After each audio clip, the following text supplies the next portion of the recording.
Hello students, मैं पायल ma'am, मेरी class में आप सबका स्वागत है। आज का मेरा टॉपिक है लिबेक मेजरेबल सेट्स। ठीक है, लिबेक मेजरेबल सेट्स से रिलेटेड हम पहले तो उसका डेफिनेशंस देखेंगे, फिर कुछ थ्योरम्स भी हम देखेंगे। ठीक है, ये पूरा टॉपिक किसके अंदर आ रहा है आपका? लिबेक आउटर मेजरेबल के अंदर। ठीक, तो क्या होता है लिबेक मेजरेबल सेट्स? क्या होता है? A set E is said to be Lebesgue measurable. किसी भी सेट ई को हम क्या बोलेंगे? लिबेक मेजरेबल कहेंगे। कब कहेंगे? If for each set A V have, अगर हर एक सेट ए के लिए, ठीक है, मतलब एक सेट ई को हम क्या बोलेंगे? लिबेक मेजरेबल कहेंगे। कब? जब each set A V have, हमारे पास क्या होना चाहिए? ये वाला कंडीशन, एक सेट ए किस प्रकार से रहना चाहिए कि एम स्टार ऑफ ए, मतलब आउटर मेजर ऑफ ए क्या होना चाहिए? इक्वल होना चाहिए outer measure of A intersection E plus outer measure of A intersection E C के। ठीक है, समझ आया क्या होना चाहिए? ये वाला कंडीशन होना चाहिए कि एम स्टार ए इक्वल होना चाहिए M star A intersection E plus M star A intersection E C के। ठीक, सेकेंड हम टॉपिक इसमें पढ़ते हैं Borel measurable sets. Borel measurable sets क्या होता है? The sigma algebra generated by the family of all open sets in R is called the class of Borel measurable sets in R and is denoted by B। क्या बोला जा रहा है? एक sigma algebra generate करेंगे, किसके द्वारा? Family किसके द्वारा करेंगे? मतलब कि ओपन सेट की फैमिली आर के द्वारा। उसी की क्लास को हम क्या बोलेंगे? बोरेल मेजरेबल सेट्स बोलेंगे। ठीक है, क्या बोला जा रहा है कि जो सिग्मा अलजेब्रा क्या होगा? जनरेट होगा किसके द्वारा? फैमिली ऑफ ओपन सेट्स जो किसमें है? आर में।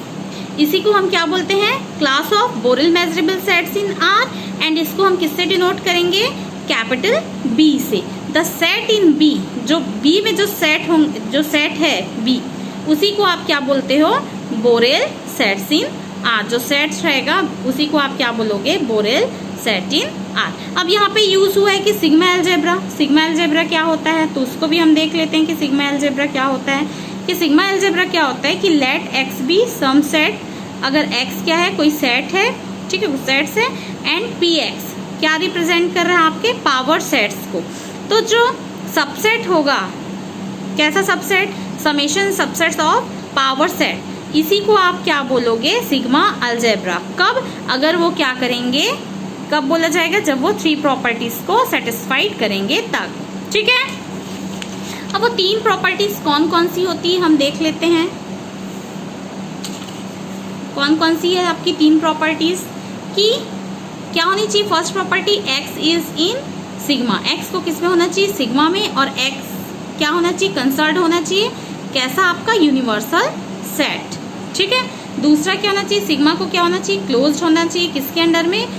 कॉम्प्लीमेंट्स के अंदर में। If A is in sigma, अगर ए आपके किस में है? सिग्मा में है तब। Then so is its complement, तब इसके कॉम्प्लीमेंट्स क्या रहेंगे? इस फॉर्म में। ठीक, तीसरा है आपका कि सिग्मा को क्या होना चाहिए? क्लोज्ड होना चाहिए। किसमें? अंडर काउंटेबल यूनियन में। ठीक है, सिग्मा को क्या होना चाहिए? क्लोज्ड होना चाहिए। किसमें? कॉम्प्लीमेंट में भी। और सिग्मा को क्या होना चाहिए? क्लोज्ड होना चाहिए काउंटेबल यूनियन में भी, दोनों। ठीक है, if A1 A2 are in sigma, अगर A1 A2 किसमें है? आपके इस समेशन वाले में है, देन आप क्या लिख सकते हो? A equal to A1 union A2 union A3। ठीक है, elements of sigma, elements of sigma algebra, इसी को आप क्या बोलते हो? Measurable sets. हम जानते हैं कि जो सिग्मा अलजेब्रा के एलिमेंट्स होते हैं उसी को हम क्या बोलते हैं? मेजरेबल सेट्स बोलते हैं। अब यहाँ पे बात हुई थी पावर सेट की, क्योंकि हम इसके डेफिनेशंस में देखे थे कि यहाँ पे क्या रहता था? एक एक्स रहता था और दूसरा क्या रहता था? Power set. तो पावर सेट क्या है? आप जानते ही होंगे। पावर सेट बहुत ही इजी है। कोई एक सेट है तो उसका पावर सेट कैसे बनता है? मान लो ए बी सी, कोई एक पावर सेट है। ए बी सी क्या है? कोई एक सेट है, तो उसका पावर सेट कौन कौन से होंगे? एक तो इम्पटी सेट, फिर ए, फिर बी, फिर सी, फिर ए बी, बी सी, सी ए और ए बी सी, ये तीनों। ठीक है, तो इसको हम किस फॉर्म में लिखते हैं? आपके क्या होता है इसका फॉर्मूला? इसका फॉर्मूला होता है 2 to the power of n। That means जितने एलिमेंट्स होंगे उतने उसके पास पावर सेट होंगे। तो चूंकि यहाँ पे कितने थे? 1 2 3 थे, तो इसके पावर सेट कितने निकले थे हमारे पास? 8 आपको क्या निकले थे? इसके पावर सेट मिले थे, गिन सकते हैं। तो इसका फॉर्मूला क्या होता है 2 to the power of n। ठीक है, ये समझ आ गया आपका डेफिनेशन। अब हम देखते हैं एक थ्योरम। थ्योरम क्या बोल रहे हैं आपका कि let A be any set. A कैसा है आपका, कोई सेट है, और E1 इंटू EN क्या है आपके फाइनाइट सीक्वेंस है, दिख ही रहे हैं finite sequence of disjoint measurable sets है, दिख रहे ना कि E1 से EN तक है, मतलब वो फाइनाइट सीक्वेंस है। ठीक है, डिसजॉइंट मेजरेबल सेट। तब आपको क्या प्रूफ करना है, ये प्रूफ करना है कि M star A intersection union of I equal 1 से n बराबर होगा इसके पूरे के, जब समेशन लेंगे I इक्वल 1 से n M star A intersection EI के। ठीक, अब देखो इसको हम प्रूफ करने के लिए क्या यूज करेंगे, फॉर्मूला यूज करेंगे। कौन सा फॉर्मूला, इंडक्शन मेथड का। ठीक है, to prove this formula we will use the theorem by induction method. अब आप जानते होंगे स्टूडेंट्स कि इंडक्शन मेथड में हम क्या करते हैं, n इक्वल्स टू 1 के लिए प्रूफ करते हैं, n इक्वल्स टू 2 के लिए प्रूफ करते हैं, n इक्वल्स टू m के लिए अगर वो क्या रहता है, ट्रू रहता है, तब हम मानते हैं कि n इक्वल टू m+1 के लिए भी ट्रू होगा। तो वो तो अब आगे की बात है। सबसे फर्स्ट हम क्या करते हैं, केस फर्स्ट पे डिस्कस करते हैं कि हम क्या बोल रहे हैं, कि हम बोल रहे हैं कि व्हेन n इक्वल क्या है आपका 1 है। तो लेफ्ट हैंड साइड आपका जो ये था, इसका लेफ्ट हैंड साइड क्या है, ये है ना लेफ्ट हैंड साइड। इस लेफ्ट हैंड साइड में n इक्वल क्या ले लोगे, 1 ले लोगे। 1 लेने से क्या आ जाएगा, M star A intersection E1 हो जाएंगे, E1। राइट हैंड साइड क्या हो जाएगा, फिर यहीं से देख सकते हो समेशन तो 1 है, तो that means M star A intersection E1 यही आएगा। देखो लेफ्ट हैंड साइड और right hand side, that means दोनों लेफ्ट हैंड साइड और राइट हैंड साइड क्या हो चुके हैं, देख सकते हैं ऐसे दिखा रहे हैं। तो ठीक, लेफ्ट हैंड साइड और राइट हैंड साइड दोनों क्या हो चुके हैं आपके, बराबर हो चुके हैं। Hence the given formula is true for n equals to 1। अब इसी को हम किसके लिए प्रूफ करेंगे, when n equals to m के लिए। ठीक है, किसके लिए प्रूफ करेंगे, n इक्वल्स टू m के लिए। ठीक है, तो एज्यूम करेंगे कि जो गिवन फॉर्मूला है वो क्या है, ट्रू है। मैंने पहले ही बताया था इंडक्शन मेथड में हम क्या करते हैं, 1 के लिए 2 के लिए प्रूफ करते हैं, और हम मानते हैं कि ये m के लिए भी ट्रू है करके। तो हम मान लिए कि m के लिए ट्रू है, दैट मीन्स जहाँ जहाँ आपका n है, ये जो n है ना, इसको हम क्या लिख देंगे, m लिख देंगे कि यही चीज़ हमारा किसके लिए ट्रू हो रहा है।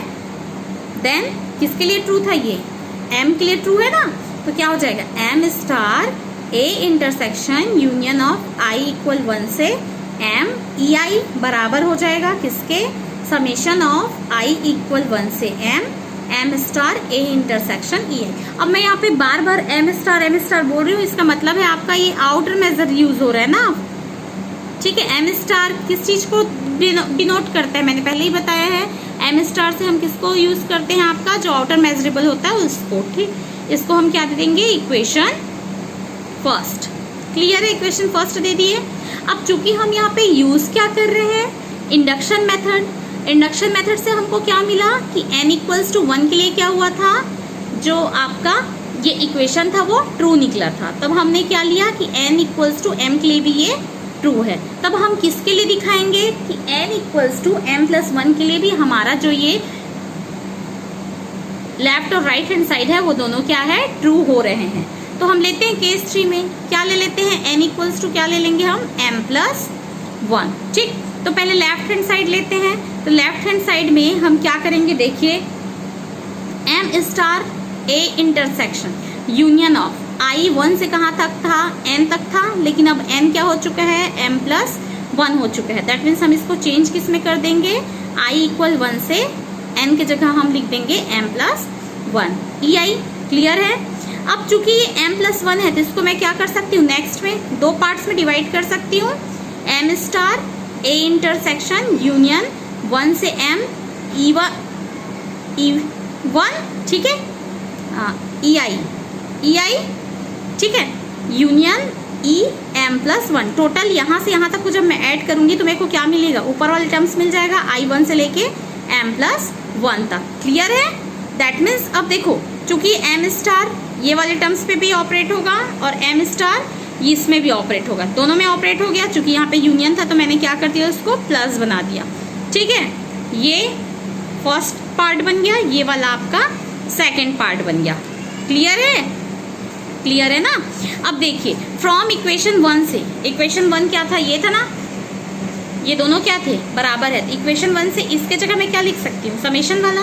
दैट मीन्स यहाँ पे ये वाला जो टर्म्स है, तो इक्वेशन 1 से इस वाले टर्म्स को मैं किस में चेंज कर सकती हूँ, समेशन में चेंज कर सकती हूँ। तो क्योंकि दोनों बराबर है, ये और ये क्या है आपके बराबर, तो i = 1 से क्या लिख दिया मैंने, m लिख दिया, और इस पूरे को किस में चेंज कर दिया, समेशन में। यहाँ क्या बचा आपका, एज इट इज ही रहेगा, कोई भी टर्म्स चेंज नहीं होंगे। अब ये और ये एक जैसे दिख रहे हैं, 1 से m है और ये क्या है, m+1। अगर दोनों को जोड़ूंगी तो क्या हो जाएगा, i 1 से लेकर के m+1 तक हो जाएगा। ठीक है, तो क्लियर क्या आ जाएंगे आपके, दोनों को ऐड करके मैं लिख दूंगी।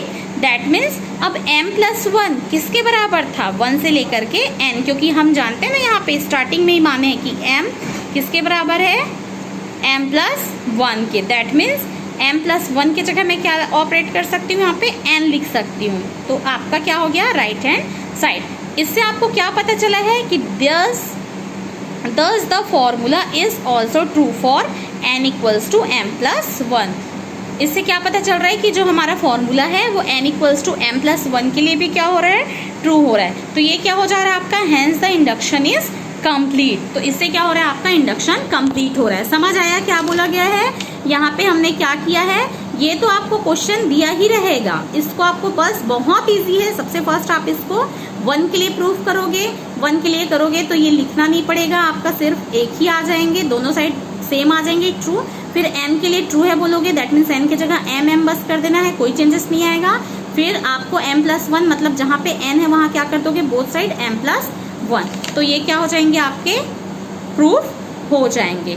ठीक है, देख सकते हैं इधर हमने क्या क्या किया है, इसको यहाँ पे m+1 था तो इसको ब्रेक कर दिया m और 1, तो m+1 कितना होगा, m+1 हो जाएंगे ना। ठीक, तो इसको आप दो पार्ट्स में ब्रेक किए। इक्वेशन 1 से चूंकि m वाले टर्म्स को आप समेशन में चेंज कर सकते थे, कर दिया।